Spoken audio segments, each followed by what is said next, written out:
और इस समय की बड़ी खबर अपने दर्शकों को बताते चले, उत्तर प्रदेश में लाउड स्पीकर पर योगी सरकार के आदेश के बाद उसका सख्ती से पालन होना भी शुरू हो चुका है, क्योंकि यूपी में कई ऐसे धार्मिक स्थल हैं जहां पर अवैध लाउड स्पीकर को हटाने का काम तेज हो चुका है।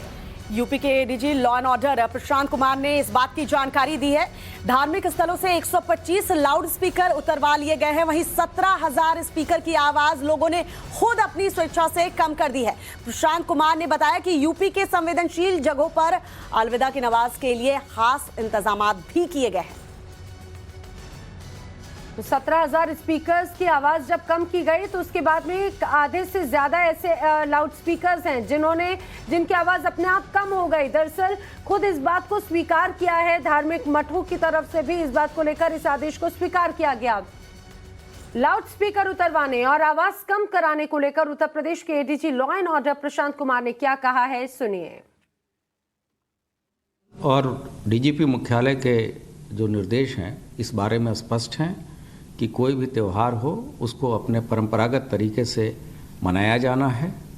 और इस संबंध में अभी आपने देखा होगा कि शासन के ये भी निर्देश हैं कि जो ध्वनि या जो आवाज़ इत्यादि के बारे में भी स्पष्ट निर्देश दिए गए हैं कि उसमें माननीय हाई कोर्ट के आदेश का अनुपालन हो। इन सभी चीज़ों को रखते हुए और अलविदा की नमाज तथा इसके पहले जो अन्य धर्मों के भी त्यौहार हुए हैं उसके अनुपालन में लगभग 37,344 धर्मगुरुओं से हम लोगों की वार्ता हो गई है। कुछ धर्मगुरुओं से वार्ता होनी शेष है तथा लगभग हम लोग 125 लाउड स्पीकर हम लोगों ने उतरवा लिए हैं। और लोगों ने स्वेच्छा से ही जहां आवाज़ कम की है उनकी संख्या लगभग 17,000 ऐसे पीए सिस्टम हैं जिसकी आवाज़ कम की गई है। अलविदा की नमाज लगभग 31,000 जगहों पे होनी है और इसके अतिरिक्त जो ईदगाहों में नमाज पढ़ी जाएगी वो 7,500 हैं और मस्जिदों में जो नमाज पढ़ी जाएगी वो लगभग 20,000 है।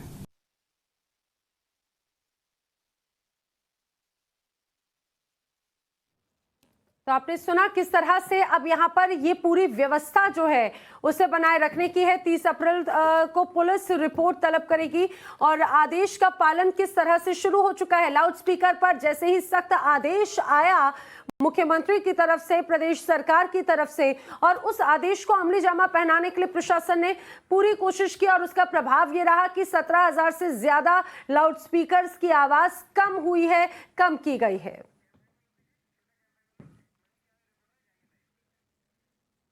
मनीष यादव हमारे साथ ही इस समय हमारे साथ में जुड़े हैं। मनीष, जिस तरह से एक नया आदेश हुआ, लेकिन सबसे महत्वपूर्ण हो जाता है कि उस आदेश का पालन होना और सभी धर्म के जो लोग हैं, चाहे मंदिरों की बात हो या मस्जिद की, उसमें एक स्वीकार्यता नजर आए, लेकिन इस आदेश में वो स्वीकार्यता नजर आती है। अब देखिए, एक अभियान चलाने का फैसला हुआ है। अपर मुख्य सचिव गृह अवनीश अवस्थी ने निर्देश सभी जिलों को दिया है कि 1 सप्ताह के भीतर इसकी रिपोर्ट पेश की जाए कि अब तक कितनी कार्रवाइयाँ हुई हैं, क्योंकि जब से ये आदेश आया है, योगी सरकार ने आदेश दिया है, तब से कुछ लोगों ने स्वेच्छा से लाउड स्पीकर की आवाज़ को कम कर लिया है, तो कुछ जो अवैध थे उन्होंने अपने लाउड स्पीकर को उतार लिया है। लेकिन अभी भी कई जिले ऐसे हैं, कई धार्मिक परिसर ऐसे हैं जहां ये आदेश बेअसर साबित हो रहा है। तो ऐसे में एसीएस ने कल ये आदेश दिया है कि देर रात ये आदेश हुआ है कि इस मामले में थानेवार लिस्ट बनाई जाए और जिन जिन धार्मिक परिसरों पर अवैध लाउड स्पीकर लगे हुए हैं उनके खिलाफ अभियान चलाकर उतरवाने की पूरी कवायद को अमल में लाया जाए।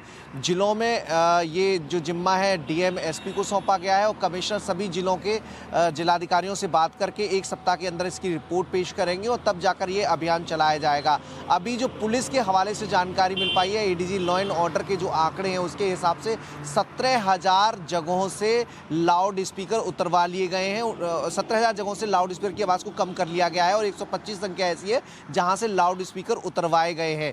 चूंकि कई जगह अवैध रूप से बिना अनुमति के मंदिर, मस्जिद, गुरुद्वारों पर लाउड स्पीकर लगे हुए हैं, तो ऐसे में पूरी लिस्ट बना ली जाएगी और 30 अप्रैल को ये रिपोर्ट शासन में भेजी जाएगी और उसके हिसाब से फिर जो भी कार्रवाई हुई है, अमल में लाई गई है, उसकी जानकारी सरकार जारी करेगी।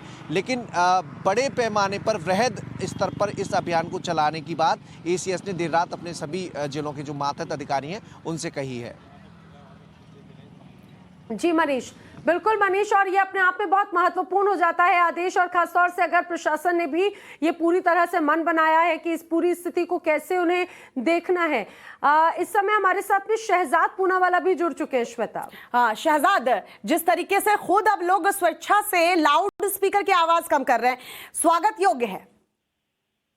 बिल्कुल, देखिए एक तरफ है योगी मॉडल जहां पर लाउड स्पीकर अपने आप ही लोग जो अवैध रूप से बजा रहे हैं, लगा रहे हैं, वो उससे उतार रहे हैं, और ये इसलिए होता है क्योंकि बिना कोई भेदभाव के, बिना कोई डिस्क्रिमिनेशन के वहां पर आदेश दिए गए। परंतु अगर आप महाराष्ट्र देखेंगे तो हनुमान चालीसा बोलने वाले लोगों पर तो सेडिशन लग जाता है, हनुमान चालीसा कहने वाले लोगों को गिरफ्तार कर दिया जाता है। परंतु जो शिवसेना एक समय पर मस्जिदों पर अवैध लाउड स्पीकर हटाने की बात सामना में किया करती थी, बाला साहेब ठाकरे इस विषय पर बोला करते थे, आज किस प्रकार से लाउड स्पीकर मस्जिदों से ना हटे इसलिए हनुमान चालीसा पर कार्रवाई करने का जो एक चलन चल रहा है महाराष्ट्र में, वो उनको आज। लेकिन शहजाद, ये तो कह सकते हैं ना कि उत्तर प्रदेश से एक अच्छा संदेश महाराष्ट्र को भी जाएगा और तमाम देश के अलग अलग राज्यों को भी फॉलो करना चाहिए। बिल्कुल, ये संदेश तो पूरे देश में जाएगा, परंतु अफसोस की बात यह है कि महाराष्ट्र में जो बैठी सरकार है वो तुष्टिकरण के वायरस से इस प्रकार से ग्रसित है कि आज उन्हें हनुमान चालीसा में सेडिशन दिखता है, परंतु अवैध लाउड स्पीकर मस्जिदों पर है, उस पर कोई कार्रवाई करने के लिए तैयार नहीं है। तो इसीलिए उन्हें योगी आदित्यनाथ जी की सरकार से जरूर सीख लेनी चाहिए कि किस प्रकार से सबके साथ और सबके विकास के लिए और सबके विश्वास के साथ काम किया जाए। बिल्कुल शहजाद, हमसे जुड़ने के लिए आपका शुक्रिया। तो बीजेपी प्रवक्ता शहजाद पूनावाला को आप सुन रहे हैं, उनका कहना है जिस तरह से प्रदेश सरकार ने उत्तर प्रदेश में ये एक पहल की और ये पहल स्वागत योग्य है, और ये सिर्फ उत्तर प्रदेश तक नहीं बल्कि पूरे भारत में इसका एक तरह से प्रभाव होना चाहिए, क्योंकि लाउड स्पीकर को लेकर एक अलग विवाद देखने को मिल रहा था, एक अलग चर्चा, और महाराष्ट्र में जिस तरह से एक अलग सियासी गहमा गहमी है वो तो हम देख ही रहे थे, जिसका जिक्र बार बार शहजाद कर भी रहे थे।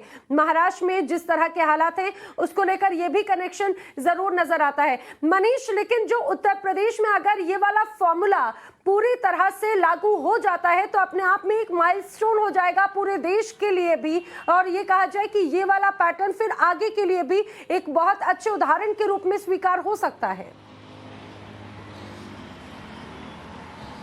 बिल्कुल, और यूपी सरकार इस दिशा में काम ही कर रही है। जिस तरीके से अपराधियों की संपत्तियों को कब्जे में लेकर ध्वस्त करने की जो कवायद शुरू हुई, उसका पूरे देश ने उसे फॉलो किया। कई स्टेट, चाहे वो मध्य प्रदेश हो, गुजरात की सरकार हो, वो भी उसे फॉलो करती हुई, जहांगीरपुरी में दिल्ली जो केंद्र सरकार है उसने उसे अपनाया। तो ऐसे में ये जो लाउड स्पीकर की प्रक्रिया शुरू की गई है, इसके खिलाफ जो अभियान छेड़ा गया है, मनीष यहाँ पर रोकना चाहेंगे आपको। सहारनपुर के लोगों का क्या कुछ कहना है, रिएक्शंस क्या है, पहले वो सुनवा देते फिर आपके पास आते हैं।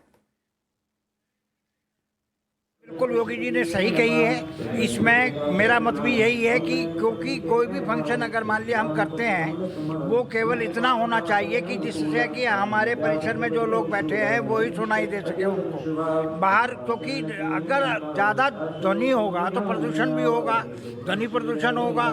ध्वनि प्रदूषण से क्या है कि लोगों को हार्ट हो सकता है। हमारे मुख्यमंत्री साहब ने बड़ा अच्छा बयान दिया है, मैं उनको मुबारकबाद देता हूँ। आपने ये कहा कि जिस तरह मस्जिद, मंदिर, गुरुद्वारा, गिरजाघर में लाउड स्पीकर चल रहे हैं वो उस तरह चलते रहेंगे, लेकिन आवाज़ इतनी होनी चाहिए कि किसी को दिक्कत ना हो।